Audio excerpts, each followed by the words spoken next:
میں ایک مسلمان ہوں، لیکن میں تمام مذاہب کے لوگوں کا احترام کرتا ہوں۔ یاد رکھو، فوج بغیر قوم کے اور قوم بغیر فوج کے دشمن کے لیے آسان شکار ہوتی ہے۔ میں ایک سپہ سالار ہوں، لیکن میں ایک انسان بھی ہوں۔ میں جنگ نہیں چاہتا، لیکن میں اپنے لوگوں کی حفاظت کے لیے لڑوں گا۔ اسلام تلوار کے زور سے پھیلا تھا یا نہیں، لیکن اسلام کے تحفظ کے لیے تلوار کو ضروری سمجھتا ہوں۔ میں ایک حکمران ہوں، لیکن میں ایک خادم بھی ہوں۔ میں اپنے لوگوں کی خدمت کے لیے موجود ہوں۔ آزادی کا درد غلامی کے سکون سے بہتر ہے۔ میں ایک بادشاہ ہوں، لیکن میں ایک انسان بھی ہوں۔ میں غلطیاں کرتا ہوں، لیکن میں ان سے سیکھتا ہوں۔ جس قوم کے نوجوان بیدار ہو جائیں، اس قوم کو کوئی شکست نہیں دے سکتا۔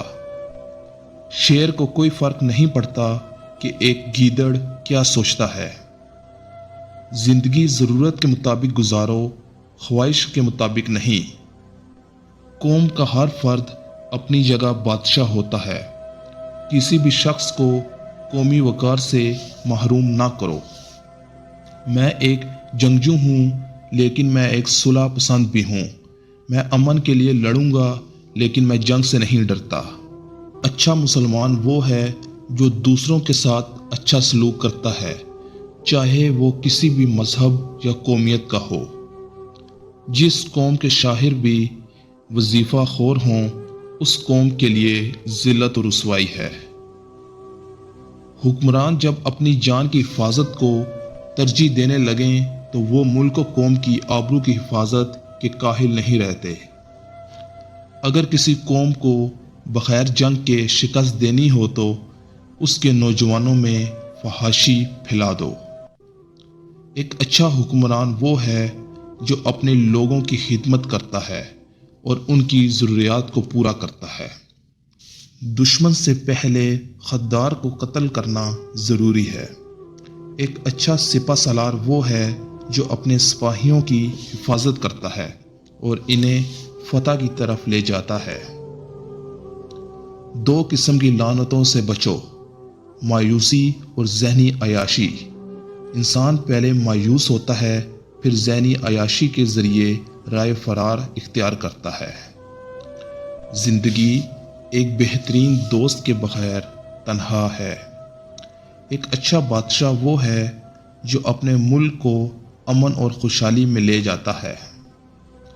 مجھے نظر آ رہا ہے کہ فلسطین کا خطہ امن سے ہمیشہ دور ہی رہے گا۔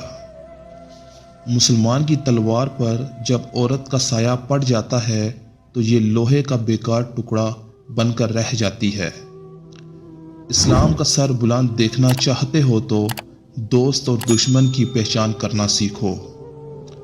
حالت جنگ میں جب کوئی اپنی فوج اور ملک کے خلاف بولتا ہے تو وہ غدار ہے، اور غدار کو دشمن سے پہلے مارنا چاہیے۔ کسی قوم کو تباہ کرنا مقصود ہو تو اس کی فوج اور عوام میں نفرت پیدا کر دو۔ وہ وقت بھی آ جائے گا جب فوج بھی عیاش سپاہیوں کا گروہ بن جائے گی اور اس کے سالار دشمن کے ہاتھوں میں کھیلیں گے۔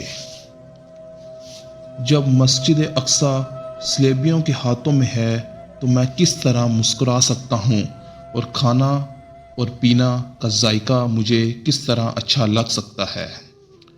ایک اچھا جنگجو وہ ہے جو حق کے لیے لڑتا ہے اور مظلوموں کی حفاظت کرتا ہے۔